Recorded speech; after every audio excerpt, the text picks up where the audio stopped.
আগামী মাসে Bangladesh national cricket দল আরেকটি ওডিআই সিরিজ খেলবে, যে সিরিজে বাংলাদেশের প্রতিপক্ষ থাকছে আফগানিস্তান এবং বাংলাদেশের মধ্যকার ওডিআই সিরিজ প্রায় প্রত্যেক বছরই দেখা যায় এবং প্রত্যেক বছরে জমজমাটে একটি সিরিজ হয় এবং এবারও তার ব্যতিক্রম হবে না বলে সকলের বিশ্বাস।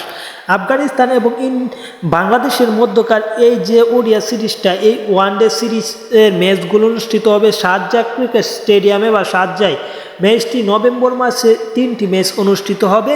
আমরা এই ভিডিওর মাধ্যমে সময়সূচি জেনে নিব এবং স্টেডিয়ামের কথা তো আগেই জেনে নিলাম। সব কিছু মিলিয়ে ওভারঅল এই সিরিজের বিষয়গুলি আমরা জেনে নিব। সেই জন্য চ্যানেলটি সাবস্ক্রাইব করে পুরো ভিডিওটা দেখেন। এই সিরিজটির প্রথম ওডিআই অনুষ্ঠিত হবে, ফার্স্ট ওডিআই শারজায় অনুষ্ঠিত হবে 6 নভেম্বর। 6 নভেম্বর সেই ওডিআই শেষে সেকেন্ড যে ওডিআই সেই ওডিআই হবে 9 নভেম্বর এবং 9 নভেম্বর সেই ম্যাচ শেষে সিরিজ নির্ধারণী বা সিরিজের শেষ যে ওডিআই সেই ওডিআই অনুষ্ঠিত হবে 11 নভেম্বর। এটি মূলত বাংলাদেশ এবং আফগানিস্তানের মধ্যকার যে ওডিআই সিরিজ, সেই ওডিআই সিরিজের সময়সূচি। তাহলে দেরি না করে চ্যানেলটি সাবস্ক্রাইব করে রাখুন।